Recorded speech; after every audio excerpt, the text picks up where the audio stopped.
and more. Not nice at all. To be honest, I think it was quite a lot worse than most of people actually know it. The injuries were very bad. I had 7 broken ribs and a broken sternum. Collarbone was in 3 or 4 pieces. I had a broken finger and both of my lungs were punctured. To come back from that and that quick was, yeah, I'm really happy and proud of. That I was actually able to make it to the Tour de France was actually a victory in itself, and so to be second in the Tour de France and to win the stage was really incredible for me. Vingegaard's holding it, it needs another effort. Vingegaard, so good. Vingegaard to the line, and look at that. What a story that is. I'm really happy with that as well, and then later on to win the Tour of Poland. So for the 2025 season, my biggest goal will of course be the Tour de France again. For me, it's the race that means the most for me. It's the biggest race of the year, and there is just something special about the Tour de France. It's yeah, you have to be there to feel it, to try to win that, of course, for the 3rd time. And then, of course, in the spring I will do Paris-Nice and Catalonia. Also, later on, then I will do the Vuelta A Espana. All of the races, Paris-Nice, I haven't won yet, and I was there 2 years ago, and then I couldn't win, unfortunately. But of course, I'm eager to come back to go for the victory there, and as well in Catalonia, I also want to go for the victory, and it's a race I never participated in, but I'm very happy to be there at the start line to really try to go for the victory. And also in the Vuelta A Espana, it's a special race. It's one of the biggest races in the world, and one that I've always been watching in television, and one that I really would love to win as well.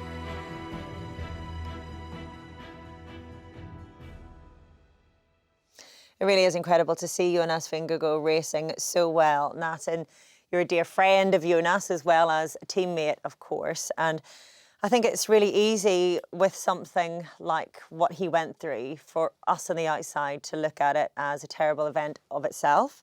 Then he comes back and he finishes second at the Tour de France, and we can wrap it all up in a nice little bow and say, there you go, he's recovered.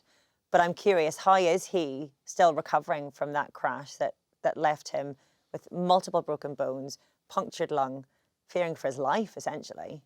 Yeah, I find it actually quite nice that you say it like this, because when a crash like this happens, he gets a lot of media attention and everybody talks about it, but then he goes silent for a little bit, and then the first time you see him is in the Tour de France, and you expect him to be immediately back in top shape, and that it doesn't happen like this. I mean, first you need to recover from your physical injuries, like a broken collarbone, like a broken sternum, but you also need mental recovery, because the first time you're stepping back on the bike in a race, you're going to put yourself again in the same situation that almost ended your career a few months ago. That's super difficult, and the fact that Jonas was able to do so and compete in the Tour de France, finish second, I think it's maybe even more remarkable than his win in 23. For me, what makes that win the best out of any of them, I think this is the replay of it here, is that Tadej Pogačar, that year, last year, he was almost unbeatable in everything.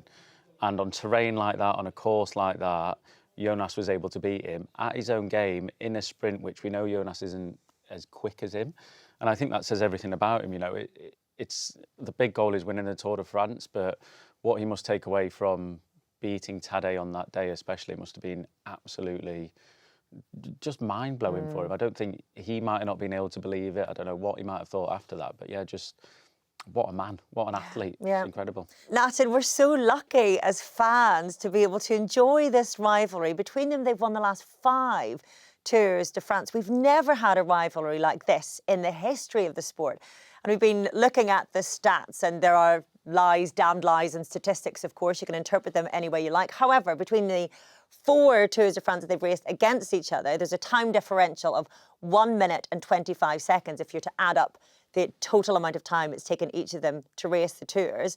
And But whenever you take off the time bonuses, that was Tadej who has won by 1 minute 25. If you take off the time bonuses, then Jonas is 3 seconds quicker than Tadej Pogačar over the 13,000 plus kilometres they've raced the Tour de France. These two are remarkable, aren't they? Yeah, it's something like you say, it's something cycling has never ever seen before, and I really hope that this year during this Tour de France the rivalry will continue and they can battle it out up until Paris, and it can be a very close battle again, because that's what we as cycling fans want. Yeah. Listen, this is totally pointless, right? So we're going to do it. I love a bit Who's of going to win the Tour de France, Adam? I think Jonas. Really? Why? Yeah, Is that really because Nathan's here? I really like you now. I do. I think we spoke about this earlier. I think if you look at Tadej he's an ultimately better bike rider than what Jonas is. And I mean that in the regard of he can do everything. He can win world championships, he can win the classics, he can win monuments. If you look at how many monuments he's ridden, you could argue that he's more of a classic rider than a Tour de France rider. Yeah. That's how good he is. And I think with that is that he needs those classics to be able to perform in the Tour de France. I believe that if he didn't do them, he wouldn't be on the level he is, because he needs that racing. With Jonas, he doesn't. He needs, well, you'll be able to say training camps more than anything, longer climbs, just a completely different rider. And I think, as Jonas has showed in the past, when he's at 100%, and 2 years ago when Tadej wasn't quite at 100%, he was, 8 minutes gap, 7 minutes gap back to him. I think if you even that both out, you're getting into a very close battle. But I believe that someone that's dedicated their whole year around the Tour de France, rather than, I don't know, Tadej's got 10 goals in a year, a tenth of that, it's absolutely massive. And I think that will be Jonas's benefit, just focusing on that. Last year as well, we had this double whammy, really, didn't we, of the horrific luck for Jonas and Tadej being on the form of his life. We're looking ahead to Strade Bianche this weekend. He took that race among many, many others, including the Giro D'Italia, before heading into the Tour de France. How much better does Jonas Vingegaard have to be than Tadej Pogačar to win this 1%. year? or maybe how much better does he have to be than the Jonas of last year? Yeah, I think if Jonas is 100% and 100%, or if he's as good as he was last year, he's not going to win the Tour de France. He needs to be better. I'm convinced he can be better, because it's also shown that in 23 Pogačar had an injury, broke his wrist in Liège, and he wasn't at his top shape in the Tour de France. Jonas won. Last year, the same thing happened with Jonas, and Pogačar won the race. So Jonas needs to be on his top level to beat Pogačar, but the same thing counts for Pogačar actually. He also needs to be in top shape in order to beat Jonas. How much is he sort of throwing darts at a board with Tadej's face on it? How much is he concentrating on what Tadej is doing? And I know you're going to tell me he's doing his own thing, he's riding his own race, he's concentrating on himself, but surely he's paying attention to all these classics as well. Definitely.